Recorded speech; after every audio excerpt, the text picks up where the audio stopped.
ഇക്കഴിഞ്ഞ വെള്ളിയാഴ്ച പുലർച്ചെ 2 മണിക്കാണ് തിരുവനന്തപുരം കഴക്കൂട്ടത്ത് ഹോസ്റ്റലിൽ കിടന്നുറങ്ങുകയായിരുന്ന യുവതി പീഡനത്തിനിരയായത്. ഹോസ്റ്റലിൽ അതിക്രമിച്ചു കയറിയ അജ്ഞാതനായിരുന്നു അക്രമകാരി. പോലീസ് അന്വേഷണത്തിൽ ഇയാൾ ട്രക്ക് ഡ്രൈവറാണെന്ന് തിരിച്ചറിഞ്ഞു. തമിഴ്നാട്ടിൽ നിന്ന് ട്രക്ക് സഹിതം ഇയാളെ ഇന്നലെ കസ്റ്റഡിയിലെടുത്ത് കഴക്കൂട്ടത്ത് കൊണ്ടുവന്നു. ഇന്ന് നടത്തിയ തിരിച്ചറിയൽ പരേഡിൽ യുവതി പ്രതിയെ തിരിച്ചറിഞ്ഞു. ഇതോടെ അറസ്റ്റ് രേഖപ്പെടുത്തി. മധുര സ്വദേശി ബെഞ്ചമിനാണ് പ്രതിയെന്ന് പോലീസ് അറിയിച്ചു. ഇയാൾ ട്രക്ക് ഓടിച്ചാണ് കേരളത്തിലെത്തിയത്. മടങ്ങും വഴിക്ക് മോഷണത്തിനാണ് ഹോസ്റ്റലിൽ കടന്നത്. ഹോസ്റ്റലിൽ നിന്ന് ഒരു ഹെഡ്ഫോൺ ഇയാൾ മോഷ്ടിച്ചു.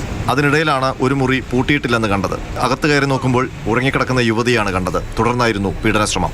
യുവതി മുറി പൂട്ടാൻ മറന്നുപോയിരുന്നു. കഴക്കൂട്ടം എത്തും മുമ്പ് ഇയാൾ 3 വീടുകളിൽ മോഷണം നടത്തിയതായി മൊഴി നൽകിയിട്ടുണ്ട്. തമിഴ്നാട്ടിൽ നിരവധി സ്ത്രീകളെ പീഡിപ്പിച്ചതായാണ് മൊഴി. കൂടുതലും തെരുവാസികളായ സ്ത്രീകളെയാണ് ഇയാൾ ലക്ഷ്യമിടുന്നത്. പോലീസ് ഇയാളെ പിടിക്കാനെത്തുമ്പോഴും ഒരു സ്ത്രീയെ ഉപദ്രവിക്കാനുള്ള ശ്രമത്തിലായിരുന്നു. സാഹസികമായി തമിഴ്നാട് പോലീസിന്റെ കൂടി സഹായത്തോടെയാണ് തിരുവനന്തപുരം സിറ്റി പോലീസ് ഇയാളെ കീഴ്പ്പെടുത്തിയത്. ആദ്യം ഒരു ക്ലൂ ഇല്ലാത്തിടത്തുനിന്നാണ് നമ്മൾ തുടങ്ങുന്നത്. വാഹനം മാത്രം കേന്ദ്രീകരിച്ചാണ് നമ്മൾ പ്രതിയിലേക്ക് എത്തുന്നത്. ഡയറക്റ്റ് ആയിട്ടുള്ള ഒരു CCTV നമുക്ക് ഉണ്ടായിരുന്നില്ല. അപ്പൊ ഇതിലെ പാസ് ചെയ്ത് പോയ വാഹനങ്ങൾ കേന്ദ്രീകരിച്ച് നടത്തിയ അന്വേഷണത്തിലാണ് നമ്മൾ പ്രതിയിലേക്ക് എത്തുന്നത്. പിന്നെ പ്രതിയില് നമ്മൾ എത്തിയ സമയത്ത് സ്വാഭാവികമായിട്ടും പ്രതി പിടിക്കുന്നതിൽ നമുക്ക് കുറച്ച് സാഹസികമായി ഇടപെടേണ്ടി വന്നിട്ടുണ്ട്. ഇയാൾ ആദ്യമായാണ് കേരളത്തിലെത്തുന്നത്.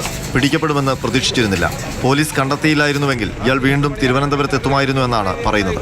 നഗരത്തിലെ ഏതാണ്ട് 200ഓളം CCTV ദൃശ്യങ്ങൾ പരിശോധിച്ചാണ് തിരുവനന്തപുരം സിറ്റി പോലീസ് അജ്ഞാതനായ പ്രതിയിലേക്ക് എത്തിയത്. 48 മണിക്കൂർ കൊണ്ട് പ്രതിയെ കണ്ടെത്താൻ കഴിഞ്ഞത് പോലീസിന് വലിയ നേട്ടമായി.